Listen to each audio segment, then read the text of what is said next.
ځوانه فریاد مه کوه، خپلې سختې چاته مه بیانوه.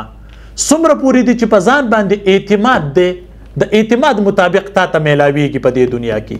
په دې خبره ځان پوهې کا. سیلف بیلیف، ټوله لوبه د سیلف بیلیف ده. ستا په ځان څومره یقین دی د هغې مطابق به ته ښه ژوند تیرې. څومره دې په ځان یقین نشته دومره به ته بیکاره ژوند تیرې.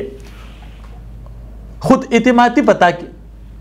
اعتمادي پکار ده چې ته په خپله ومنې چې بالکل زه کولی شم، او که دا یقین ستا په خپل ځان باندې نه وي، ژوند به دې بیکاره تیریږي، ذلیله او رسوا کېږې به په دې دنیا باندې. یاد ساتئ، یو سړی د سرکس په لاره باندې تیریږي، یو ساده سړی دی، پوښتنه کوي د سرکس د مالک نه چې تاسو دومره زیات هاتیان ساتلي دي او یو زنځیر هم ورته اچولی دی او یو وړوکی موږی دی، دې څنګه ځان نه کولاوي؟ حالانکې په دې کې خو ډېر زیات طاقت دی، دې خو ډېر څه کولی شي. اخر وجه څه ده؟ هغه مالک ورته وایي کله چې دا هاتي ورکوټې وي موږ یې په زنځیر باندې وتړو او دغه موږي پورې، بیا دې کوشش وکړي چې دې ځان کولاو کړي، خو د زنځیر طاقت په ده باندې سیوای او د ده طاقت کم وي، دې 2-3 کوشش وکړي، جټکې ورکړي، دې ځان خلاص نه کړي، خو د ده په ذهن کې دا خبره پرېوځي چې د زنځیر طاقت په ما باندې سیوا دی او د ده شلیدل زما کار نه دی. په ده باندې کلونه تیر شي، په ده باندې میاشتې تیرې شي، د ده عمر تیر شي، خو د ده په ذهن کې دا خبره پرېوتې ده چې دا زنځیر زه نشم شلولی، ځکه چې زما طاقت د دې زنځیر برابر نه دی. دغې د وجې نه دی په دې یقین او په دې بروسه باندې ناست دی چې دا زنځیر زما د شلیدلو والا نه دی، چې دا زنځیر زه نشم شلولی. دغه وجه د دې دلته ایثار دی. حالانکې که دې ټرایي وکړي داسې ډېر لوی لوی زنځیران به دې وشلي، داسې ډېر څه به دې د ځان پسې راواړي. دغه مثال ستاسو دی. ته په ژوند کې ډېر څه کول غواړې، خو ته په خپل ځان باندې یقین نه ساتې، او دا کله کیږي؟ کله چې ته ناکامۍ طرف ته لاړ شي او بیا راپاسې فایټ وکړې، بیا ناکامه شې، بیا فایټ وکړې، خو چې دا خبره ستا په ذهن کې پرته وي چې زه څه کولی شم، هغه د چا پلار هم نشي کولی. ته ګوره چې ته په ژوند کې څومره په مخ کې وړاندې تللی شي.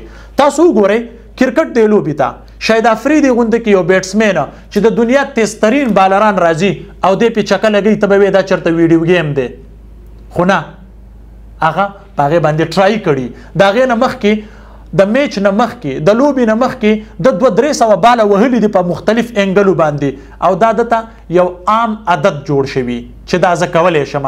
دی ځکه خود اعتماد او دی به ولاړو او یو بالر به دته خپې نه شوې ټینګولی.